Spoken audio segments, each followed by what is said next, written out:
James Harden opts in. The Flyers get their guy at 7. We'll tell you why it's well worth the risk. And the Phillies take the brooms out in Chicago and win 9 straight road games. We'll be back in 10 seconds with all that and much, much more.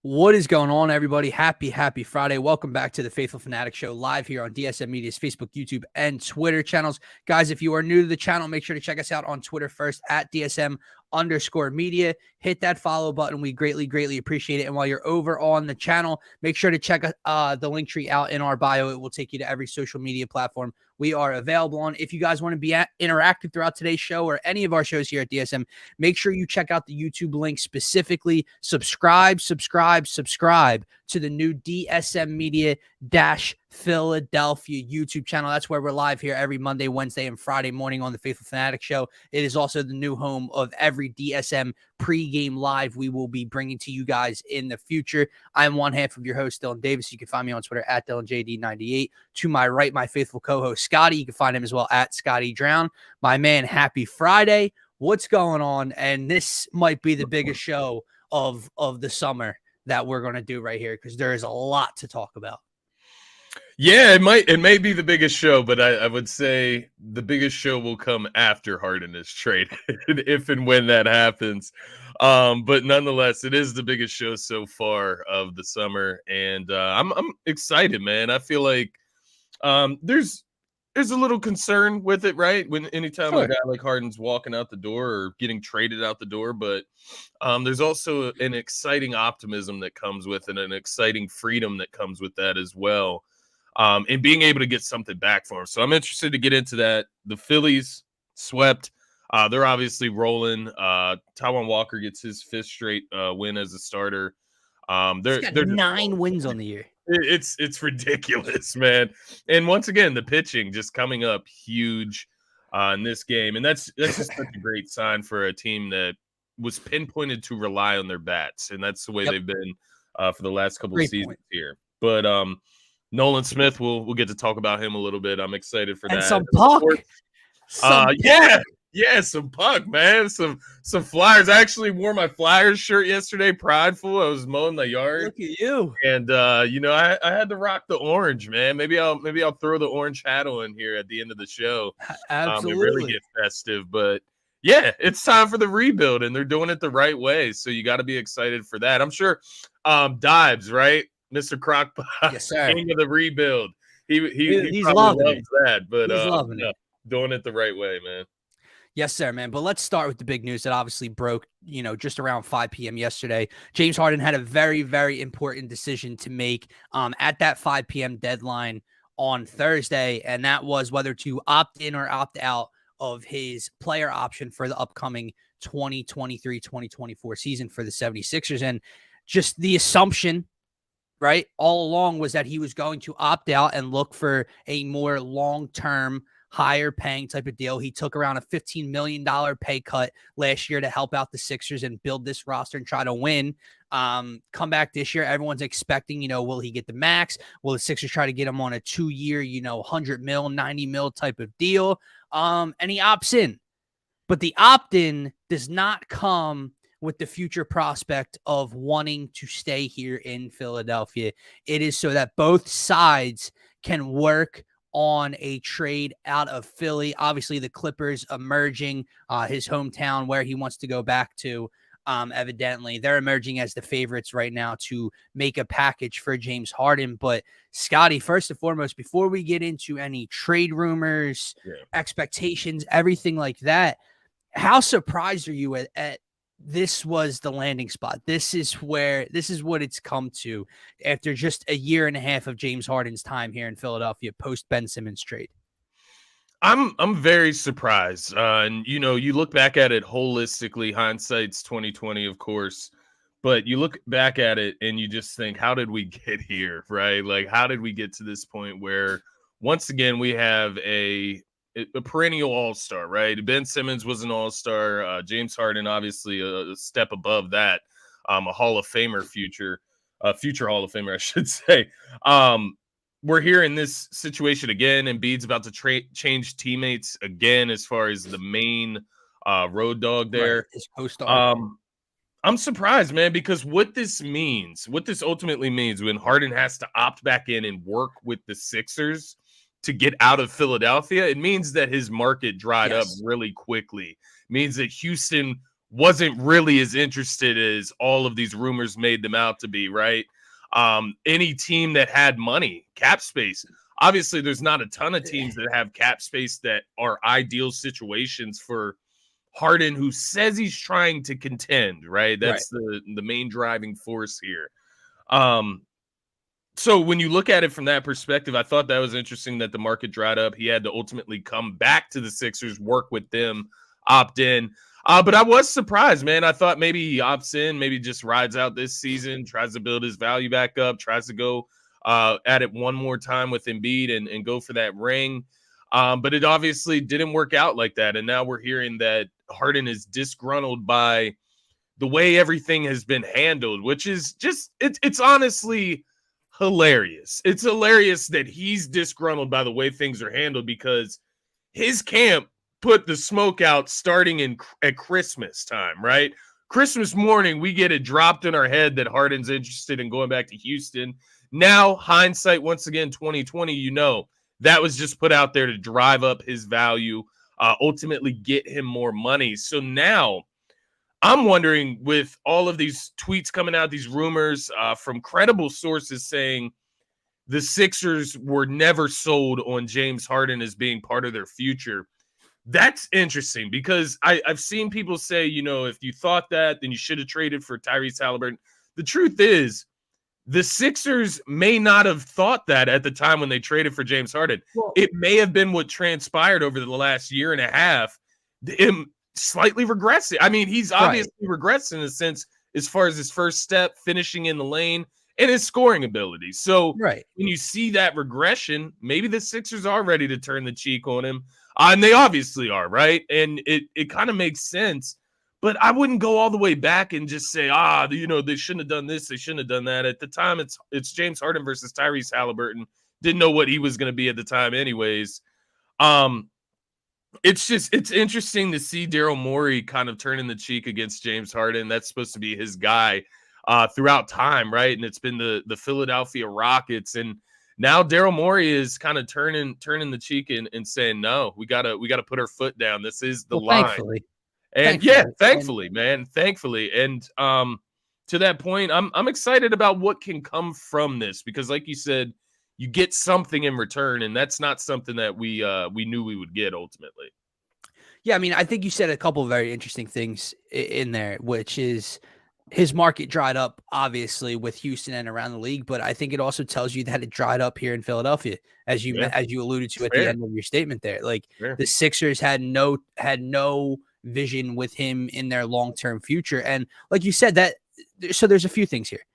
They may have just like this Boston series and hell, the Brooklyn series, because he wasn't good this play. He wasn't good outside of 2 games in the playoffs. So maybe this little run here made Daryl Morey sit back and say he has regressed. Like whether I want to believe it or not, he has regressed. Maybe Nick Nurse, right? Him and Harden apparently got along, and Harden, liked what Nick Nurse had to say and his vision for the offense in their meeting. Nick Nurse had great things to say about him in his introductory press conference, but maybe Nick Nurse was like, hey man, from the outside point of view, this isn't going to work long-term, for me here, right? With him. Yeah. And then also the fact that you did give it 2 runs at the playoffs with James Harden. Like when all the Tyrese Halliburton noise, you gave it 2 honest tries at trying to win a championship with Harden and Embiid.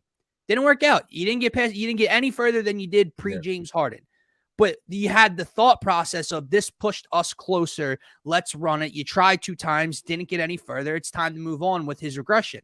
Yeah. It's just funny though, all the reports coming out, like you said. So the first thing is that he opts in and they're working on a trade together, and this team's interested, and that team might be interested, and yada, yada, yada.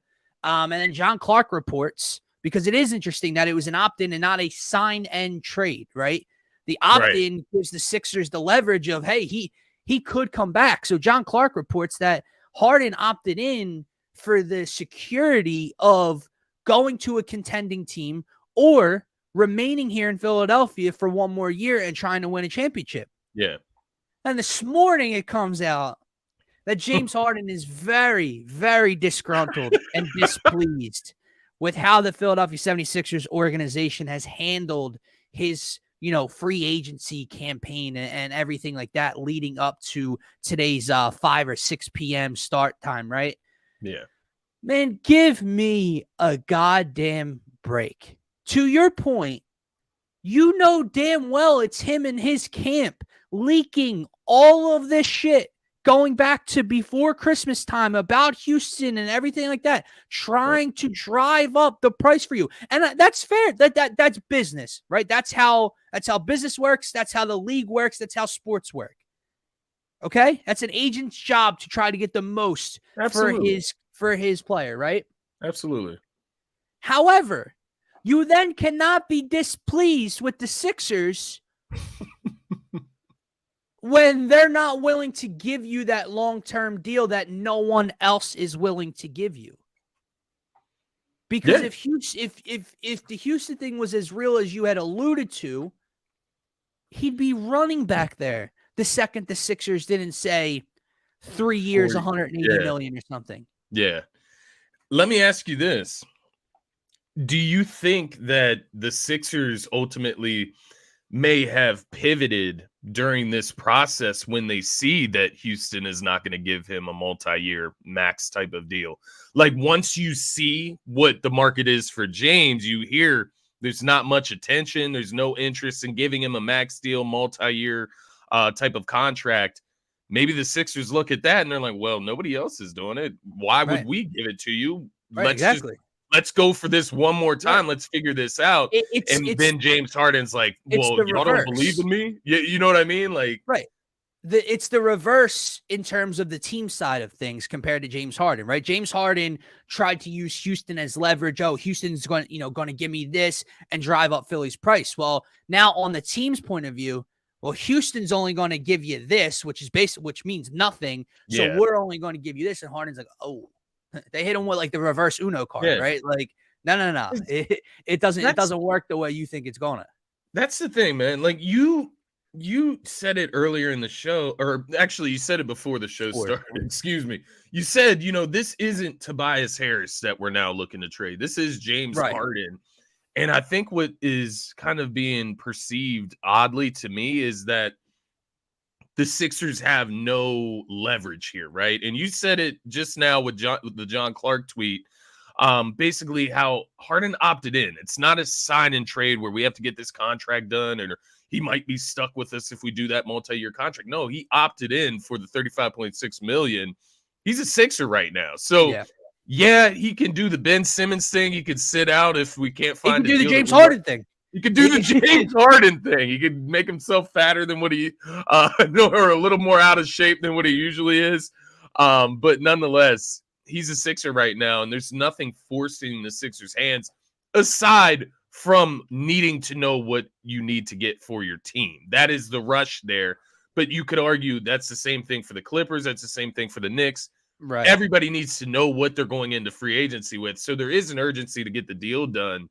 But I wouldn't say all the urgency is on the Sixers side, man. No, absolutely not. So let's get into that. Let's get into the meat of this topic because no one cares anymore how James Harden feels or how he's displeased with the Sixers. My man now just said all our attention.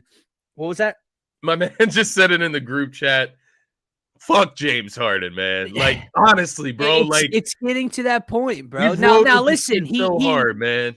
I know his market dried up, but he essentially kind of, whether he meant to or not, did the Sixers a favor by opting in and allowing this opportunity to get something back. Fair. And it helps their cap and everything. But again, how much of that was, this is Daryl Morey, we're going to work together. And how much of it was, get me the hell out of here. This is my only way to get out of here. But let's get into the focus of this. And that is, what can you get back for James Harden? The urgency to get something done. We talked about it before we went live here. We have what?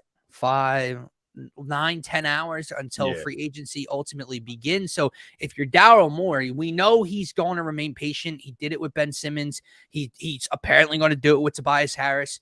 He's not going to force anything. He's going to wait for, the deal to kind of come to him and get the most out of what he thinks he can get. And that's all well and good. But at the end of the day, if for some reason you came away with 2 role players and salary filler, that needs to be done ASAP. Yeah. Because you can't allow this to get 4, 5, 6 a week into free agency, because if you come away with money to use it free agency, well, that's all dried up now. Now that well's dried up, right? So it's interesting to kind of sit back and think, well, does a deal get done this afternoon? Does one get done once free agency starts and blah, blah, blah? I sent you the report of Daryl. There's a lot of rumors. Basically why I brought up Tobias Harris before the show started was there's the rumors, especially with the Clippers being linked, of, well, why would they trade Paul George? Because that's where our eyeballs go to, right? Paul George, right? Yeah. Why would they trade Paul George and bring in James Harden? Does that push the Clippers more towards championship? Wouldn't you want to pair those 3 together, right, with Kawhi? So then if you're not trading Paul George to me, who am I getting? Well, you're throwing out names like Marcus Morris and Robert Covington and Norman Powell, and, you'll have some salary cap opened up and blah, blah, blah. Well, dude, those are Tobias Harris trade rumor names. Yeah. We're talking about James Harden.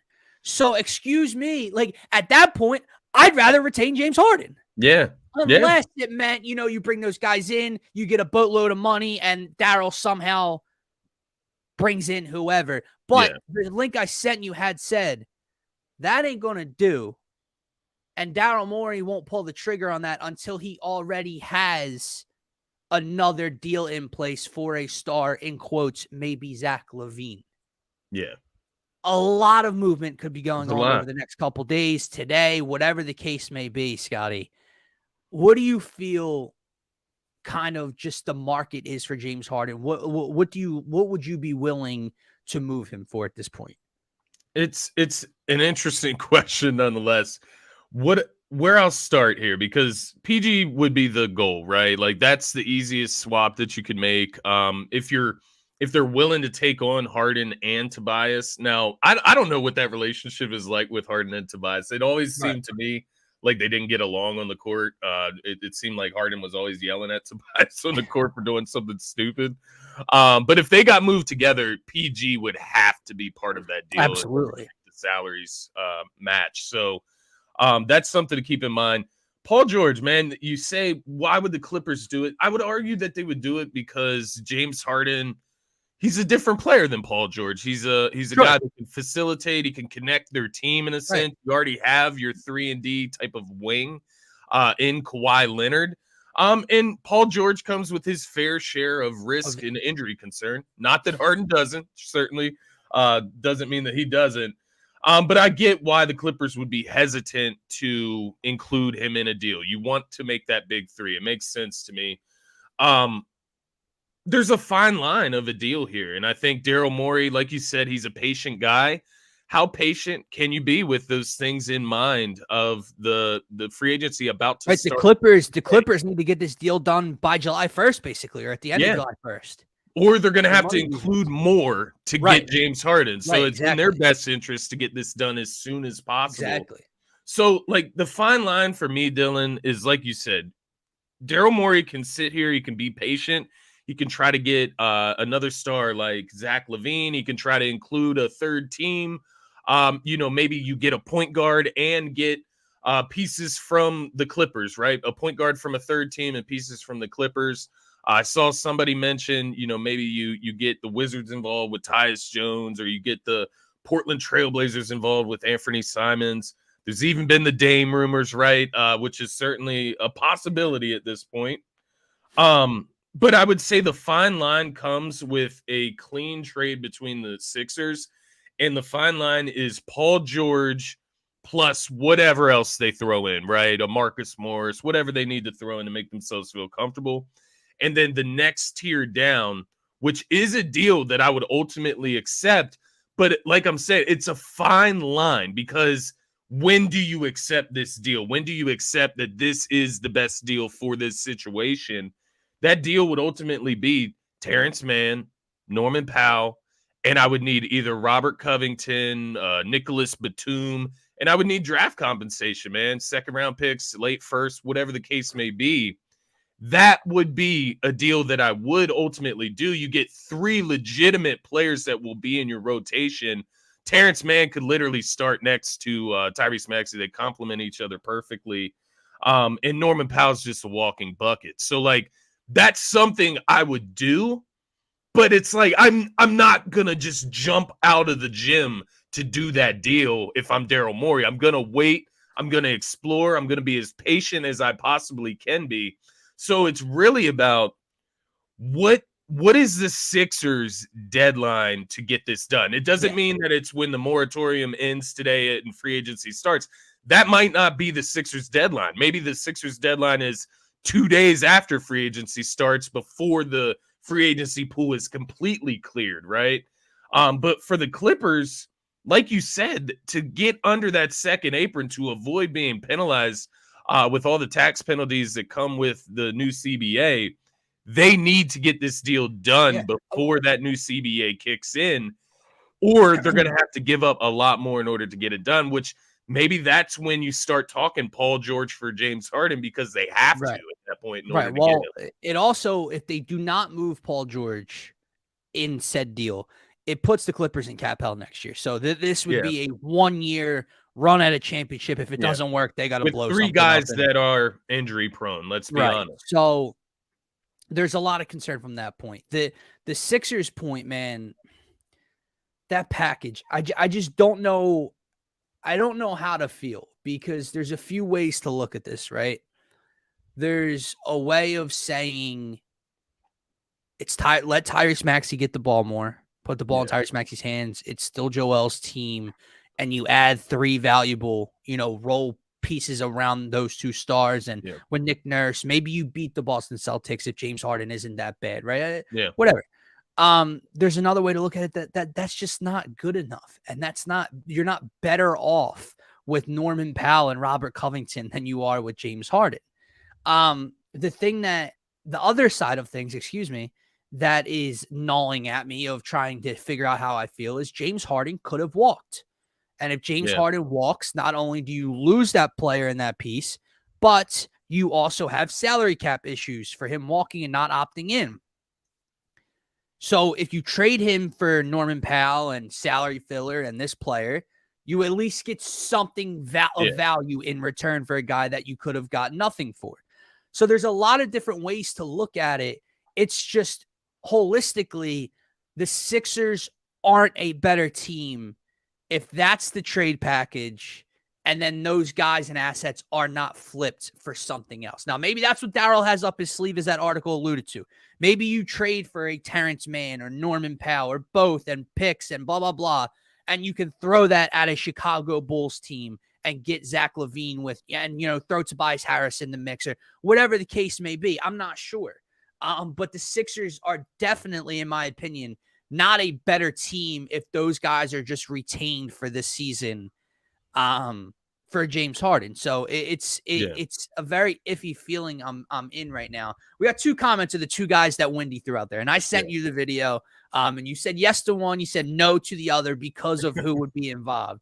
So Pastor Rems is saying Lillard and picks for Tobias and Harden. No, if Lillard was in the equation, I think what Wendy was alluding to was that it would be what I had just wrapped up with, that they'll make a trade with the Clippers or whoever, younger assets. They'd have to throw Maxey in probably, and or Tobias, and you package all those assets together for Damian Lillard, not these 2. Now, there is the other thing where if Portland wants to go in a rebuild, you eat the 1-year salary of these 2 players, and then they're both off the books, and Dame's off the books, and now you have all this money. So maybe there's possibly some intrigue there, but no, I did not see that happening. Then he brings up Kyrie Irving. And he brings up Kyrie Irving, possibly being interested in evaluating what's going on at Philly if Harden is to be moved. And I just don't know how to feel about it, man, because on the court, it is a no-brainer. Yeah. Off the court, I don't care. Yeah. I'm talking fit. Yeah. And I'm talking Kyrie as this free thinker that he is. And I'm putting him in front of the Philadelphia media. Huh. Yeah. That's the thing. Philadelphia media and Kyrie do not mesh, man. That's Because the one then when thing that something is said wrong, does Kyrie Irving show up to work the next 2 days? That's the fear I have with his past. Yeah. On the No, court, it is a I'm no with you. effing brainer. I'm with you. I And don't care what his thought, what he thinks about the flat Earth and this and that, well, whatever. But I'm talking will he show up to work if things hit a roadblock in terms of media, the fan base, everything like that? I think he's hit a point in his career where he has to, right? There's a reason that Kyrie's market has dried up as well. There's just not many teams that are, as far as contenders, that have been interested in Kyrie from what we've heard as well. Does he even care? I know. That's the other side of it. Out there that he thinks that's the other side of it. I don't care. He may not care, and that's the risk that you take with a guy like Kyrie Irving. Yeah, and like you were saying, the Philadelphia media and Kyrie Irving, they do not match at all. Although the talent it's one of those situations where the talent exceeds the fit. You do it because that's a surplus in talent that you can bring in. So it's ultimately worth the risk when you have Joel Embiid on your team. Ultimately, so yeah, I mean, I would be open to Kyrie Irving, but to your point earlier, man, I do think there's a world. I am a Tyrese Maxey truther. I'm a believer all the way, and there's a reason I wouldn't include him in a deal for Dame Lillard at this point, because I'm doing it. I think part of this conversation and part of this situation is the belief in Tyrese Maxey. I think that's part of the reason that the Sixers are willing to ultimately trade James Harden away and give him the keys in a sense.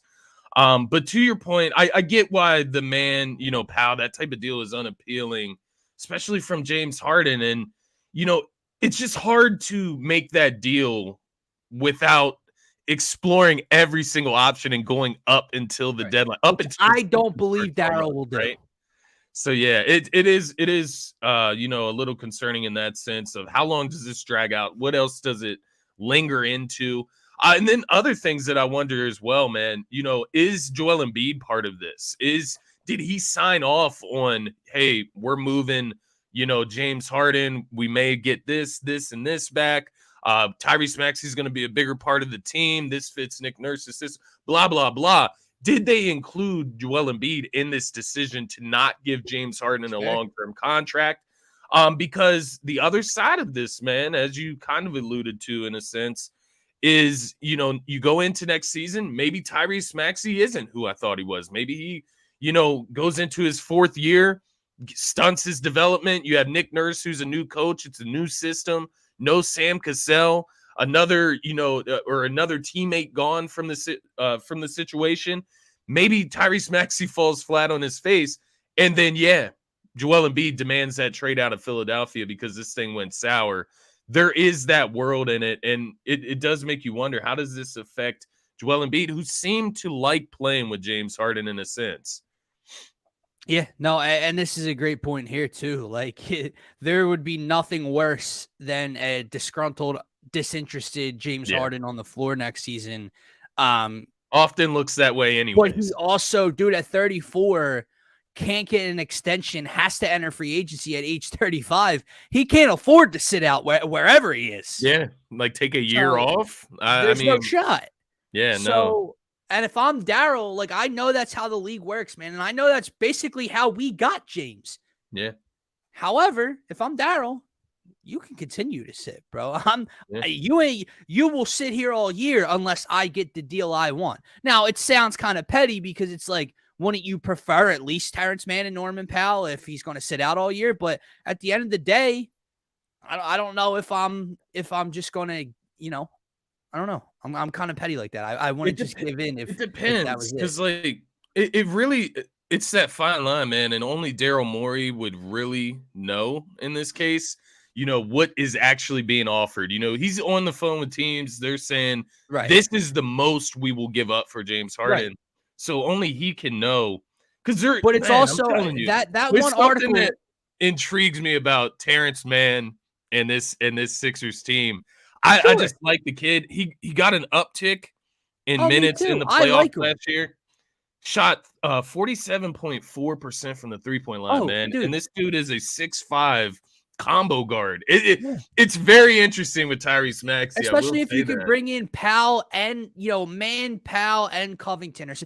Don't get me wrong, those are three guys that can contribute. But again, maybe not Man. Maybe he's a tick above what we were expecting. Yeah. But we're talking Tobias Harris packages. And that's the part that really rubbed me the wrong way. Yeah.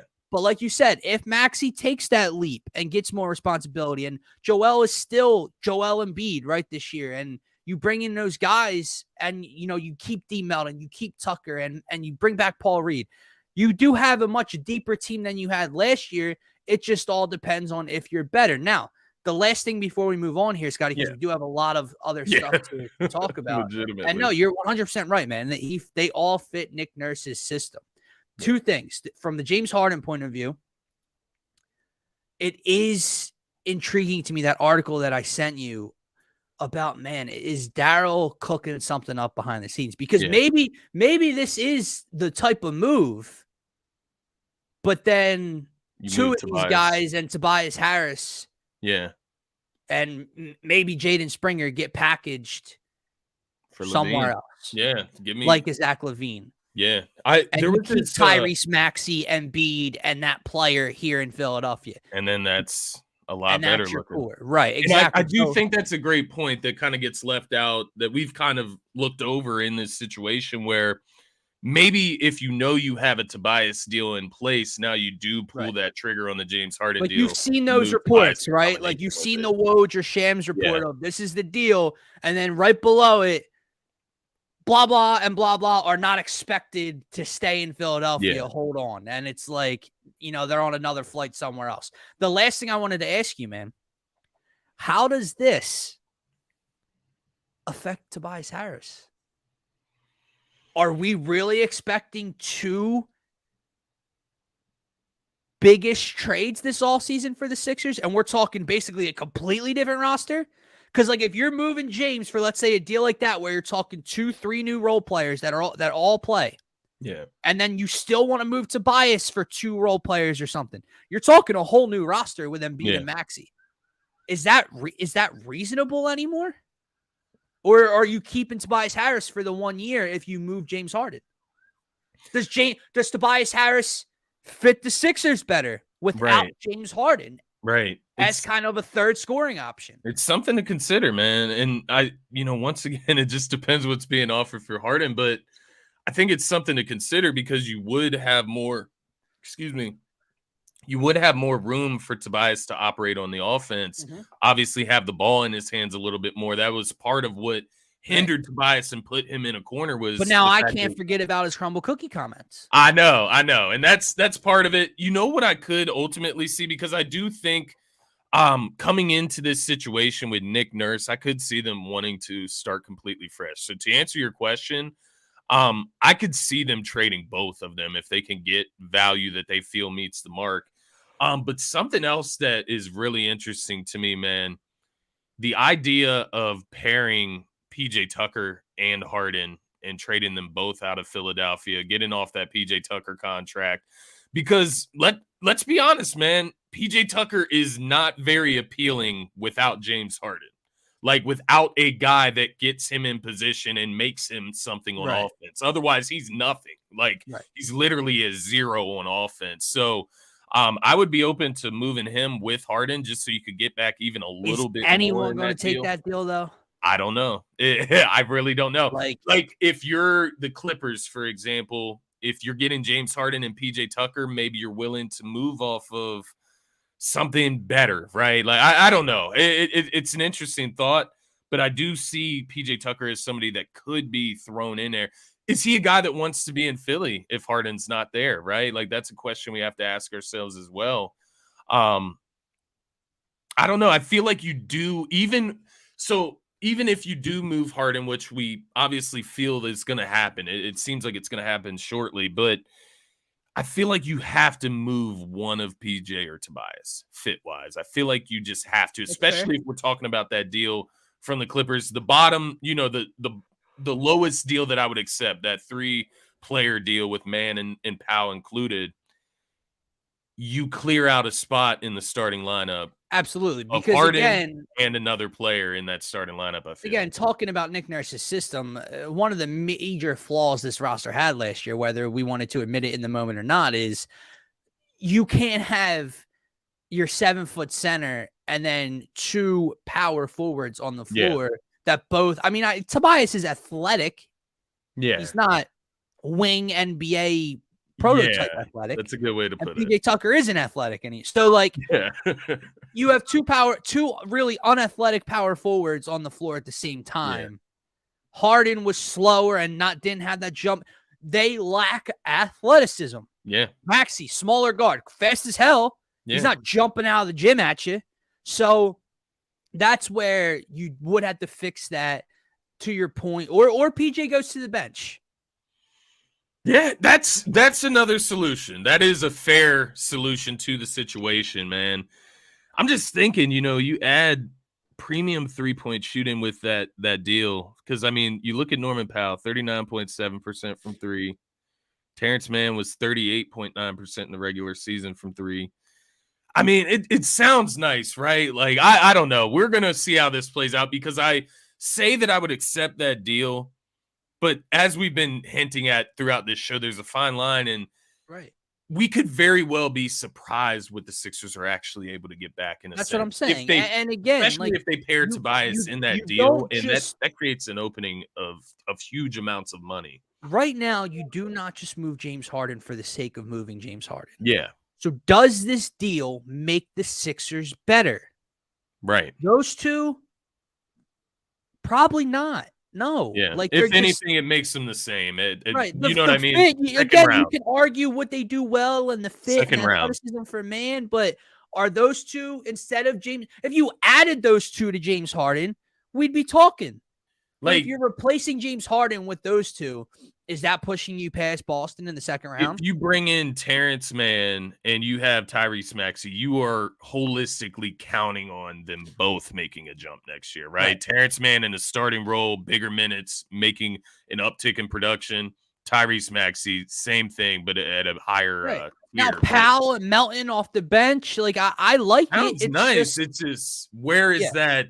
You need one more piece of like firepower, right? Like something else. Levine is the perfect guy, I feel, right?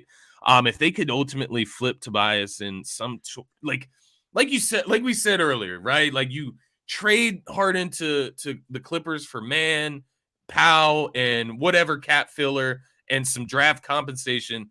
Take that cap filler, pair it with Tobias, or take one of the other people. Maybe it's Marcus Morris or Robert Covington. Take him, pair him with Tobias and like Jaden Springer. Send that out for Zach LaVine. Something like that, right? Mm-hmm. That is like best case scenario. Right. But I would say, man, when we think of what we were discussing, and this is the last thing I'll say on it, I know we got to move on. When we think of what we've been discussing up until this point, how we were kind of in between on Harden, like, the 3-year deal. Like, do we really want to be with back? Like, that's 36-year-old Harden? This is kind of best case scenario from a risk perspective, right? Where you can get something back for this guy and don't lose him. Well, and when you watch teams like the Heat, now let's just think about this. Let's just say that was the move, right? You get Powell, Man, and Covington, let's say, right? Yeah. Now let's look at this roster.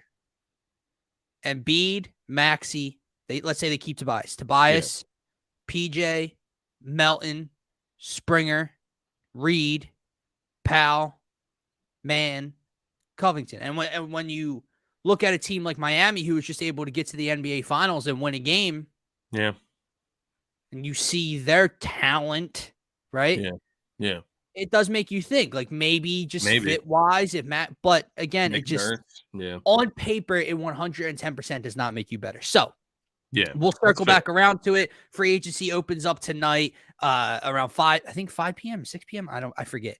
And then, maybe Harden's out. We'll see. But we do have to move on. And we have to move on to the team right over their shoulder, Scotty, right here. The orange and black. Dude, listen. I know we don't talk about the Flyers a lot, really at all, this past year here on the Phaithful Phanatics show. Not very we haven't fun. done pregame lives.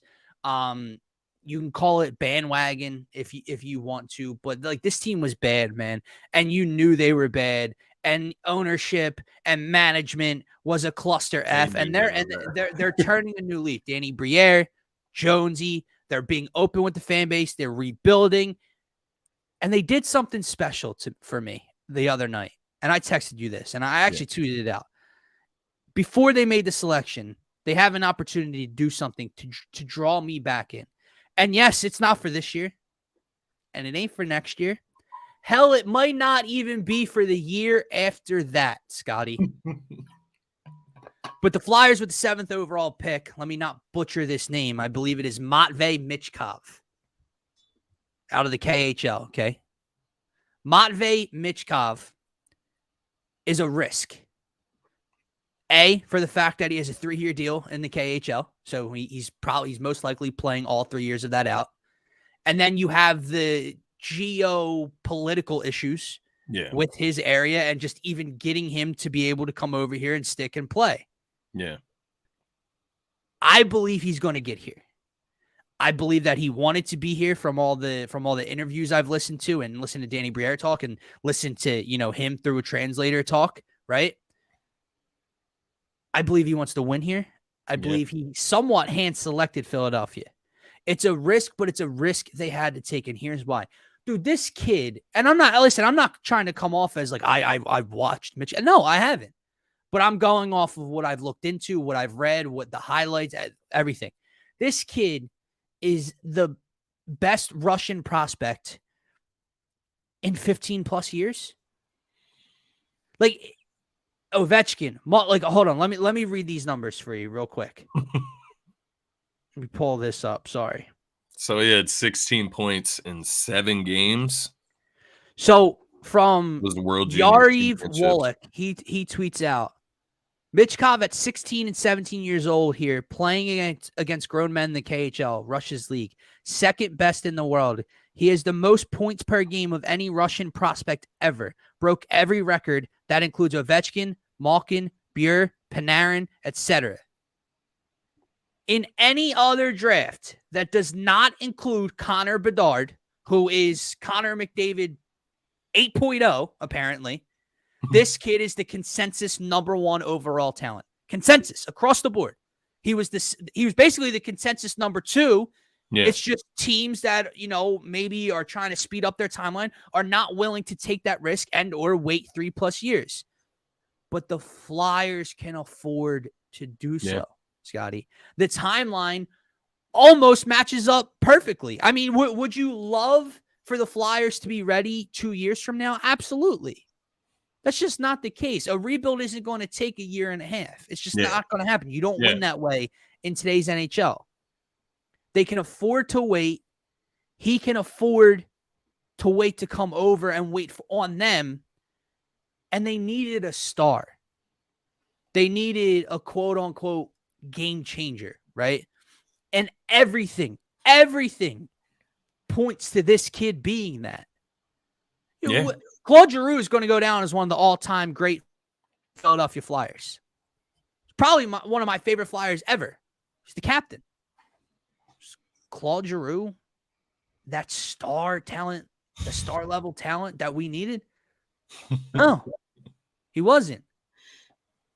D-Rap's right. That's how a rebuild goes, unless you're an expansion team. Right.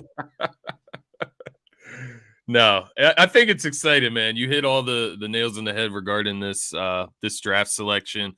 I was just reading about him just to kind of learn a little bit more. I'm a novice hockey fan. You said bandwagon at the beginning. I don't want to use that term, but it is in a sense. I know. I meant because we weren't talking about them when they're bad, but we'll talk. No, that's not. But it's hard to listen. Forget bad. I'm not a It's hard hockey to talk truther, about what was like, to talk happening about hockey when they're when you bad. hated the ownership. Hell, you wanted Comcast to sell the team. You Right. hated the GM. The GM's handing out bad deal after bad deal after bad deal. Why am I going to waste my breath talking about this team? That's the point.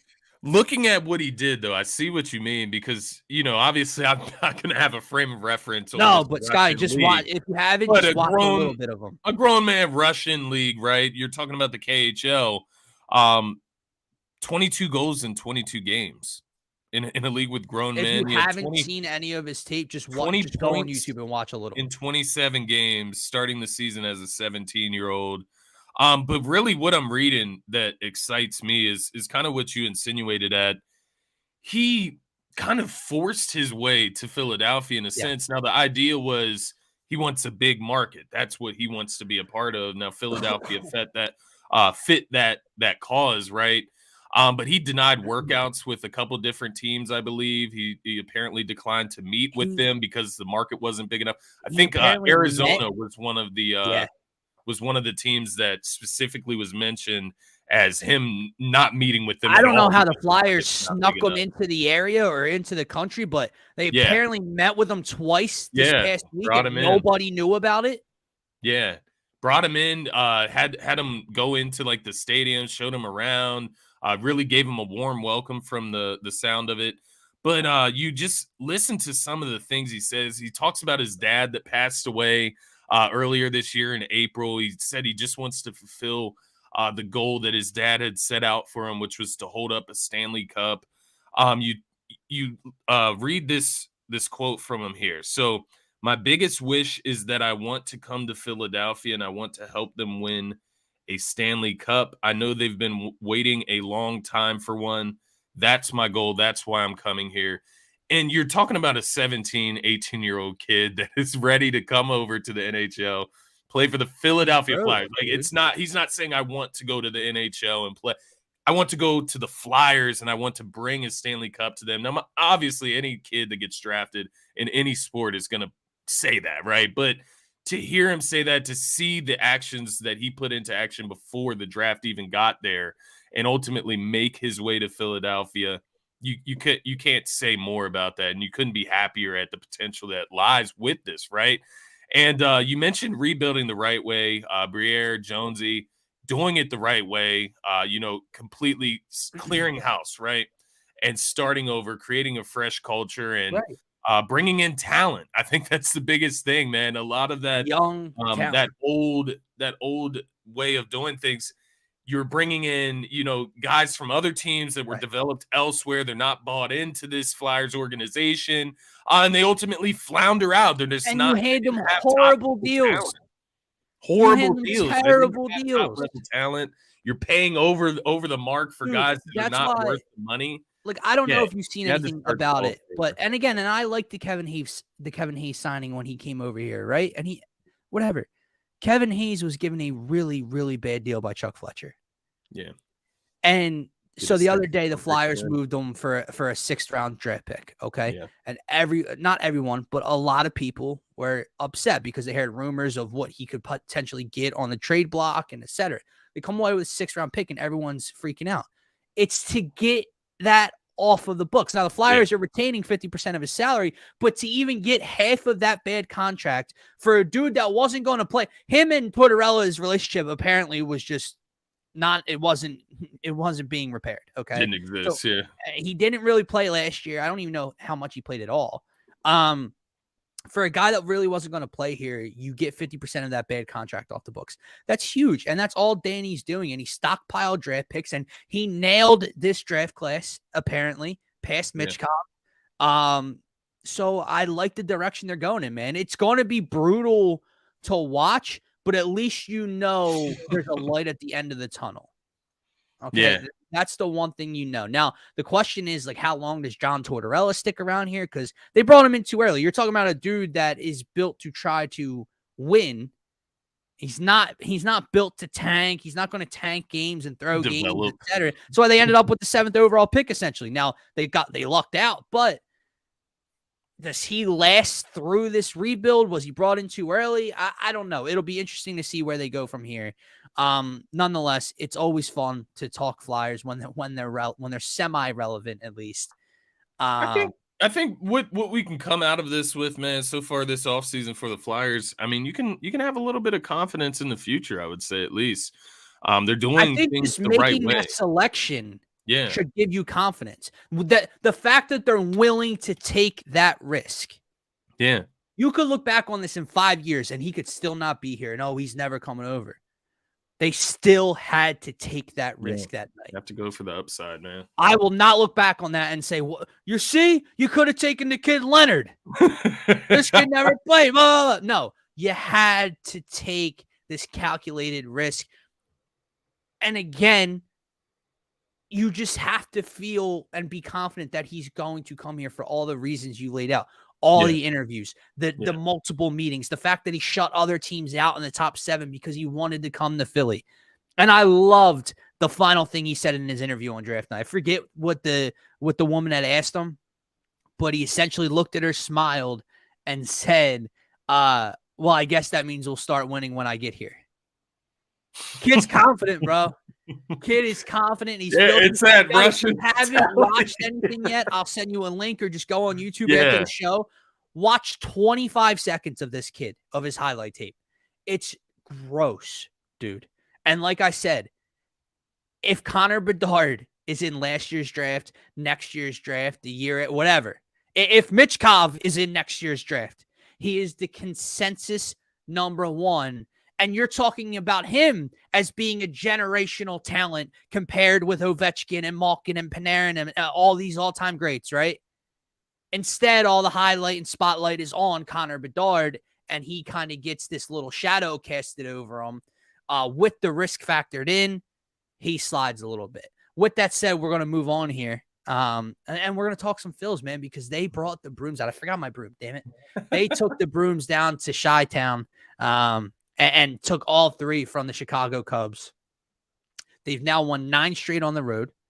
They are 6 games over 500.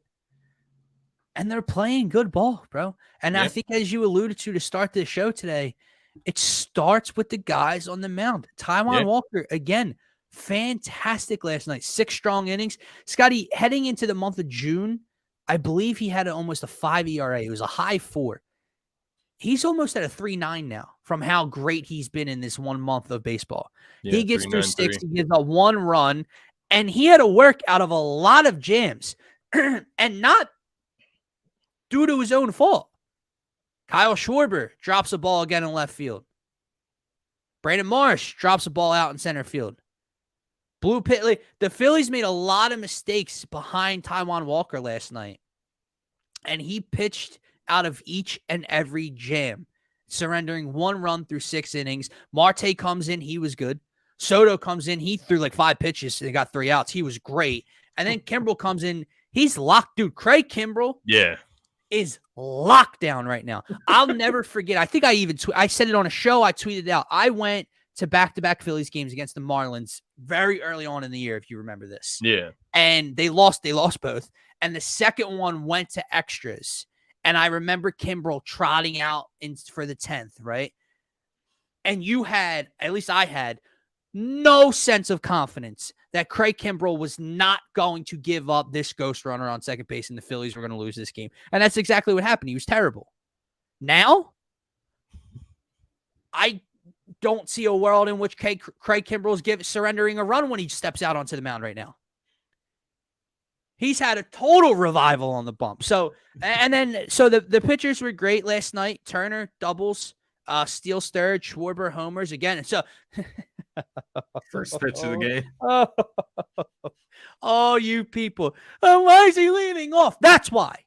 That's why he's leading off. That's why he has over 20 home runs. That is why. Yeah, the average stinks, and sometimes he makes you want to rip your hair out.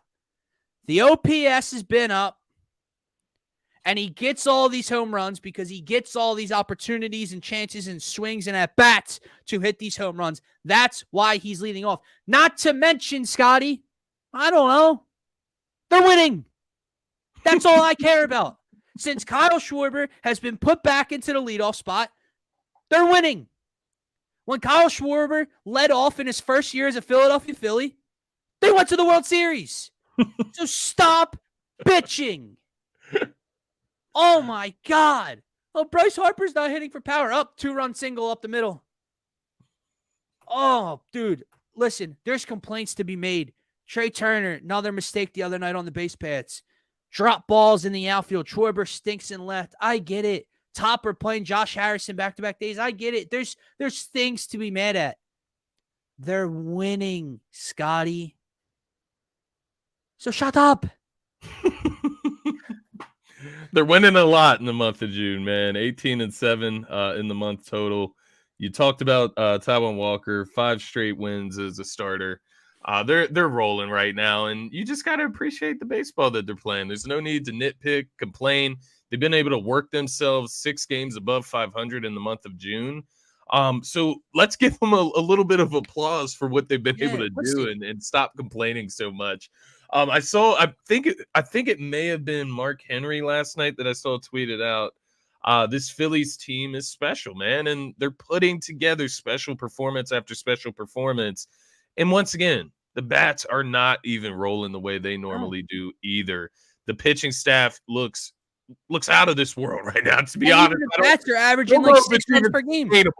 But these guys are rolling right now. These guys are taking care of business, and you got to commend them. But just keep it going, right? You got the Nationals up next, another series against a team that you should be able to take advantage of and gain some ground against. At home. So they've hit this month. They've had some tough competition mixed in there. It's not even like it's been an easy month. Oh no, they've had some good teams that they've run into, man. It's not like these guys are just beating the bottom teams of the league. It's not the case. They're beating good teams. They're just rolling right now, and it's all I really can say about it, because I don't want to sit here and nitpick everything that they didn't do last night. Listen, they just got a lot of good things going on. I'm interested to see how they move in this next month, if they can keep that going. If it was just a June thing, we know how things, which would be so weird to me, which would be so unequivocally weird. The bats are due to get rolling for real, right? Like that's the other side of this. Yes, the pitching has been on fire, but we're due for the bats to get on fire. We're due for Bryce Harper to be better, right?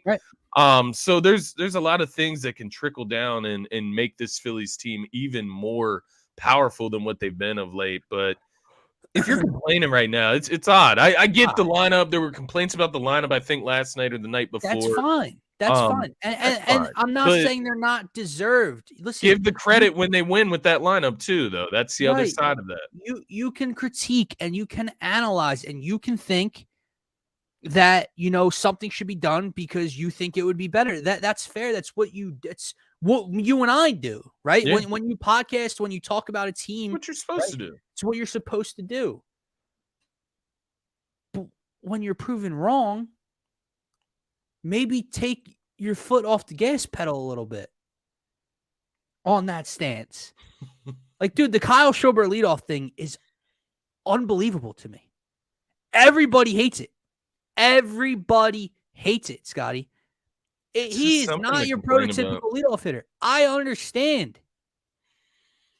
They went to a World Series in year 1 with him as your leadoff hitter. And the moment he was put back into the leadoff spot, they go on a ridiculous 18-6 run in a month. I don't know what to tell you guys. I don't know how to get it through their heads, Scotty, that if you put him in the 5-hole, he's not just going to keep hitting home runs, but now they're going to be 3-run home runs and 2-run. No, he's not. He's going to be a weight in the middle of your line. So think about this, right? Everyone hates the average, right? What happens when you get bases loaded with 2 outs and Kyle Schwarber's up as the 5-hole hitter and he comes up and strikes out? What happens then? Oh, he can't be in the middle of the lineup. You need someone with a better, more consistent bat. They're never going to be happy. You know what I've realized, maybe it's since I started podcasting, is that I don't know if it's just a Philadelphia fandom, the community, or if it's sports fans as a whole, but nobody really thinks for themselves in a sense. You see things just pick up on Twitter, right? Somebody says, Kyle Schwarber shouldn't be leading off for this reason. And then you see them take that and then they run and they tweet that as well. Kyle Schwarber shouldn't be leading off for this reason. And it's like nobody thinks for themselves. They don't think through things. I noticed it with the Tobias Harris trade thing. It's like, oh, well, one person started saying you can't trade Tobias for this and that. So we can't trade Tobias just to trade him. And now it's all of a sudden everybody's thinking the same way there. It's just so weird. I don't know if it's like the Negadelphia just want to argue and like nitpick every single thing. But obviously the Kyle Schwarber leadoff, rotation, as far as him being leadoff in the rotation there, it's working. It's as simple as that. They're winning games. He's the leader of the clubhouse. Clearly. And there's nothing that excites and motivates this team more than what happened last night when he leads off with a home run. There's no driver of momentum that is bigger than a leadoff home run. First of all, he hit at least 5 of them this month. He hit at least 5 leadoff home runs that I know of this month. He hit Is that not worth it alone? Days. Is that not worth it alone for him to lead off the lineup? Like, is that not worth it alone? Because the average is never they're just not going to get it. The average is never going to get better. So you would rather him have the poor average with runners in scoring position. Exactly. And less and at-bats. The home runs are going to tick down with less at-bats and less attempts. But people don't view it that way. Oh, if what do they want him out? Why not get runners on in front of him? They want him out of the rotation. Not to mention, Scotty. Out of the lineup completely. Do people realize for the most part he only leads off an inning once? And that's to start the game. I mean, after that, there's multiple opportunities where he can come up with 1 out and 2 runners on because the 7 and 9 hitters got on to start the inning. Like, he only leads off the game. And in those opportunities, he has a better chance than anybody of pulling 1 out of the ballpark. It's as simple as that, man. Anyway. Sorry, I had to go on a little Kyle Schwarber rant because... No worries. Listen, he's far from perfect. I do think he could use a day off. For whatever reason, other guys get Marsh gets a day off. Castellanos gets 2 days off. Stott's always out of the lineup. JT, Bone, but it's never Schwarber. And I do think that's a little ridiculous. And he stinks in the field. You saw it again last night. Rear its ugly head. Yeah. Saw him fall down 2 nights ago. He's not good in the field. But the leadoff argument bothers me because we're just never going to see. What is he here for? You know what I mean? Like, what is he here for if he doesn't lead off? Like, you may as well take him in the 7 hole. That's great. Let's put him in the 7 hole so he can hit 188 in the 7 hole with less home runs. That's job well done, fellas. All right, last topic to get through, Scotty. We've talked Sixers, we've talked Flyers, we've talked Phillies. Now we got to wrap it up with some football on this Friday show, and it is our Eagle of the Day on this Friday morning, and we are going to start this with Mr. Nolan Smith on today's show. We've already talked about his teammate, his counterpart, first-round pick, Jalen Carter. He was our first Eagle of the Day. But now let's talk about Nolan, and this kid is so intriguing to me, man, because Carter gets all the spotlight, and rightfully so. Yeah. And Nolan Smith was mocked to be here in Philadelphia, but he was mocked to be here in Philadelphia at pick what? Pick 10. Right. How's pick 31 grab you? That's where the excitement comes from. You got a guy who at 10, you'd be like, I'm not so excited for it, but I can understand it. And then you get him 21 picks later. And he's kind of flying under the radar with his teammate that's here as well. And you see these videos, right? And they're, maybe they're Ben Simmons, summer workout videos. I don't know. But you see these videos of the workouts and the sled pushes and the edge rush and the speed and the athleticism and the strength and the shape he's got himself in. Scotty, this kid looks like a freak. Yeah. And the other intriguing thing to me is not that he's just here with his Georgia Bulldog brothers. He was comped to who? Hassan Reddick. Who's on the other side of the line? Oh, Hassan Reddick. So he gets to learn behind the guy he's comped to coming into the league, a guy who's one of the best premier edge rushers in the league. He gets to learn from that all offseason. What are your expectations? Everything I just laid out with what Nolan Smith is kind of flying under. What are your expectations for him this year in 2023? Yeah, no, I'm excited for this kid. I'm excited to see the way the Eagles are going to use him. I think he's not only an explosive linebacker slash edge, but I think he's versatile too. He has a great athleticism. 6'3", 235. Obviously, a little bit on the lighter side for an edge rusher, similar to Hassan Reddick once again, but 6'3". He's tall. He's built pretty nice, man. From the looks of it, to me, he looks really strong. Step. In my opinion, it's going to be interesting to see how he's used in this defense. You mentioned Hassan Reddick. I think that's the perfect guy for him to learn behind. That should be the glowing example in the locker room of what he should try to be. What intrigues me about this kid, man, and maybe it's the same thing with all these kids from Georgia. They all seem to have their heads, the right head on their shoulders, right? This kid, he comes out, he's got an energy to him, right? He has like a contagious energy. You compare him on the field to Hassan Reddick, you compare him off the field, it's like a Brandon Graham. He's not afraid to say what he wants to say. He's very approachable in media. He's good in media. He's very polite and proper and like. But then he'll throw the energy at you on the Chris Long podcast and say how he wants to hit a motherfucker, like just out like that. And that's what I love about him. He keeps it professional, but at the same time, you can see he does have that dog in him. Yeah, he's got that switch that he's easily able. Like when he's on the field, he's going to be talking a lot of shit, and that's what we love about Brandon Graham. Now, of course, you have to back it up. That's the key. The interesting thing with this, I said I'm interested to see how the Eagles are going to use him. He had 11 and a half sacks in 4 years at Georgia. So he's a guy that can get after the quarterback, but he can also do other things, be used in other ways. The thing with me, the thing that makes me want to temper my expectations is ultimately what else they have there, right? Hassan Reddick, Josh Sweat, what's his snap Brandon count? Graham. Mm-hmm. What is that snap count going to look like? Do they rotate him at linebacker at times and let him play in coverage? We know that Sean Desai is rumored to do that. Maybe they even do it with Hassan Reddick sometimes, similar to Gannon in that respect. But I think, once again, just pinpointing the guys that he gets to learn from is going to be key. You have Brandon Graham. He's a year older at the end of the day. Brandon Graham is a year older. You want to keep him in his form from last year where he got double-digit sacks? You take snaps off his legs. Keep him fresh for the playoffs, baby. Exactly. Keep him fresh. Derek Barnett, he'll be back.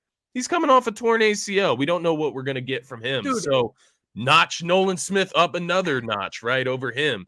I think Nolan Smith, by the end of this season, he will be that I was going to say third pass. I always forget Josh Sweat for some reason. Yeah. Man.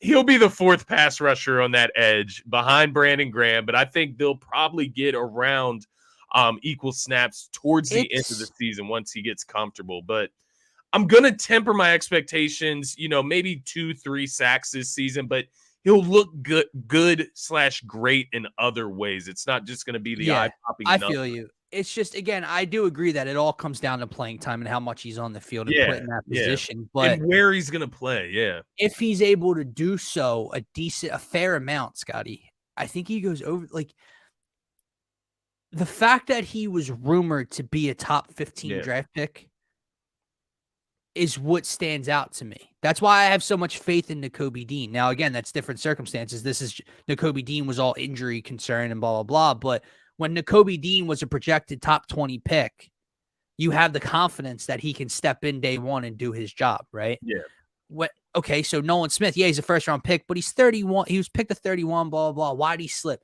Well, when he's projected, 10 at the Eagles, if you go top 10, you hold a certain weight to me. You hold an expectation to step in day one and be able to not dominate, but to be able to go out there and I don't know. I don't want to hold everybody to a Micah Parsons form, but be able to have such effect, right? Yeah.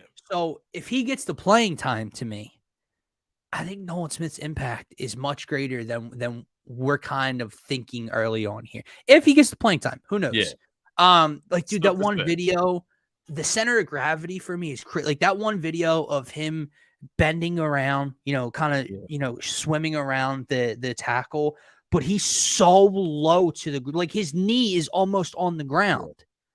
And then he gets around and boom, right to the quarterback. Like, dude, if that's the type of edge rusher you're getting here, combined with everything else you have on this defensive line, that's scary. And again, it's another thing where, like, how much does all the attention to everybody else help him out production-wise early on in his career, right? Yeah. Like, when you have Hassan Reddick and Jalen Carter and Fletcher Cox on the field with him, how much attention's really being paid to little old Nolan Smith over on the side? You know what I mean? I do. As you were running through that, I was thinking, I once again wondering how they're going to use him. Like, is he going to come in for Hassan Reddick just because Right. they are so similar? Where Right. Hassan Reddick off the field, he comes in, or are I'd they love going to to see pair them them up play at together times? at times Yeah. off the edge. I would. Like, I'm interested to see, do they keep their edge rush? I can't remember how they worked it last year, if they kept each guy. I know Hassan Reddick stayed on his side, but Josh Sweat, I know he stayed on the left. Like, I'm just Did they move picturing. Brandon Graham Right. around? You know what I mean? Like, I'm interested to see, do they I think pinpoint there is a Brandon Graham dynamic. partnered with Josh Sweat?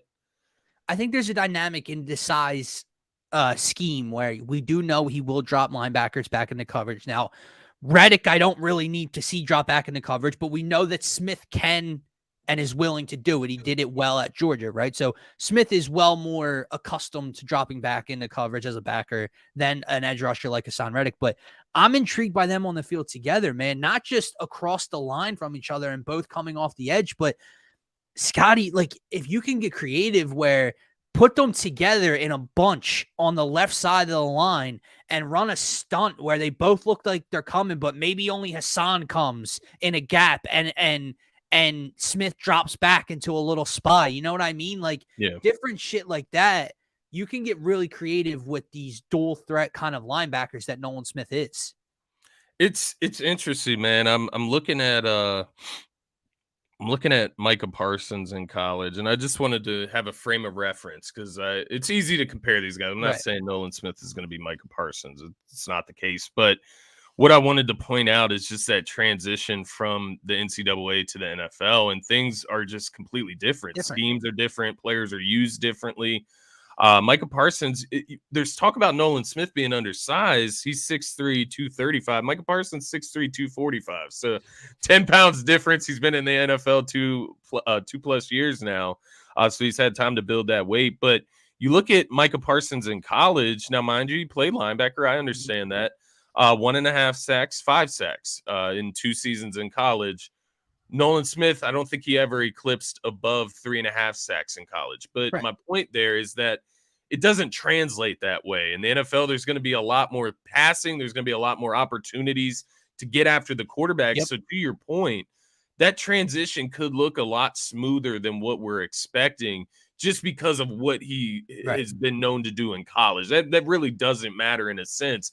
It's more about skill, body type, what he's going to provide and who he's going to be modeled after. And I think to your point, yeah, I think he could have more than what we expect, especially, if they pinpoint him in. Like, how do you want to organize his plate, right? His first season as a rookie.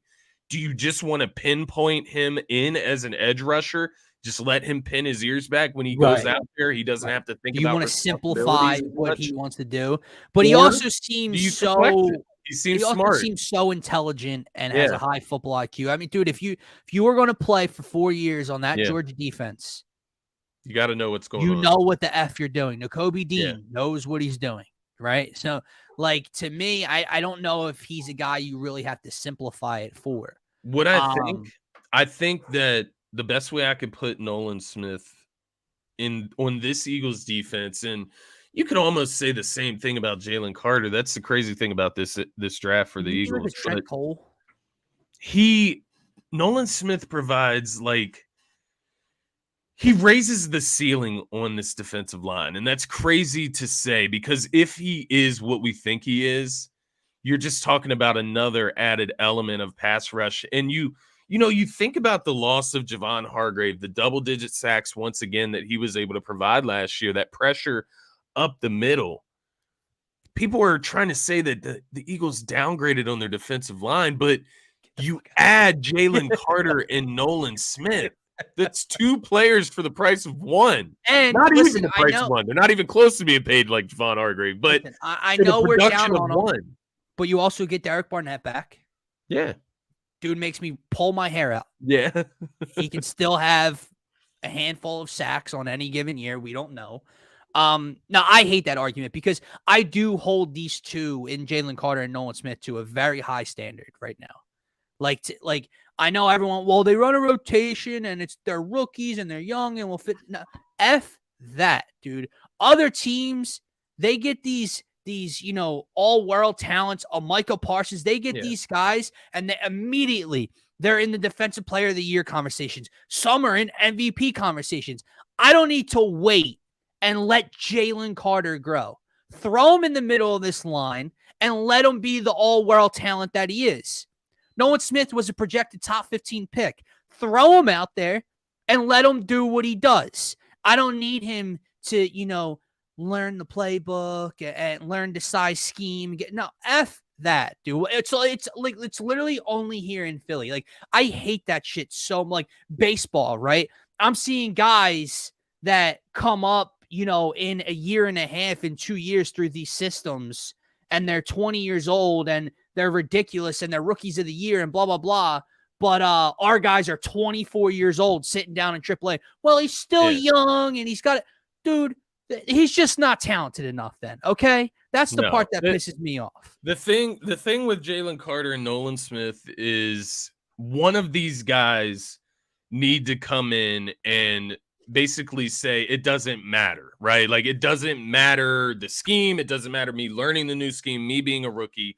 I'm good enough to play full-time right now. One of these guys needs to answer that call. I believe both of them can, to your point. But I would say you look at perspective of potential for these guys and for this draft class, one of these first-round picks needs to turn up and show up like a top 10 draft pick. Obviously, Jalen Carter is the top 10 draft pick. Nolan Smith was rumored to be a top 10 pick as well. One of these guys, I think both can do it. One of these guys needs to come out and, I don't want to say exceed expectations because the expectations are high. Meet the expectations. That's what has to happen. And that's what I think will happen, man. To your point, 2 great additions, 2 young talents. And to your point, once again, we don't have to wait. It's not all the time that we have to sit here and wait for this to come to fruition. Sometimes guys come into the league and they are ready. They're good enough. Yes. Jalen Carter, specifically, his body, he's ready. He's NFL built. Scotty, when Smith can get there very easily, man. When you are rumored to be the greatest talent in the draft outside of a quarterback, you need to be ready. You need to play day one. You need to be ready. I don't need the training wheels on Jalen Carter. Yeah. And I don't think I need them on Nolan Smith. That was the point. So, anyway, that is going to wrap up this Friday edition of the Phaithful Fanatic Show. Everybody, go enjoy your weekend. And the 4th of July, long weekend. Let me ask you this before we bounce out of here. If Harden is ultimately traded today, I'm thinking we have to go live for that. Yeah. I'll be 15, 20 minutes. Yeah, I'll be on the road up until about 2 p.m., but then after that, I'm good. So I wouldn't imagine it would happen before that. I mean, I guess it could happen at any time. Sure, you never know. Yeah. But with that said, that is going to wrap up this edition of the Phaithful Fanatic Show, guys. Go subscribe to the new YouTube channel, DSM-Media Philadelphia. Subscribe. It is the new home of the Phaithful Fanatic Show here on DSM. It is also the new home for all of our DSM pre-game lives. For myself, for Scotty, for our friends over at Manscaped. Don't forget, use promo code DSM at checkout for 20% off and free shipping. Again, that is promo code DSM at checkout for 20% off your total order plus free shipping over at manscaped.com. Let them know that DSM sent you. Your balls will certainly thank you. Have a great rest of your weekend. Go Phils, go Birds, go Sixers. I don't know. Go everybody. All of them. Let's Have a get good it. one. Go Philly.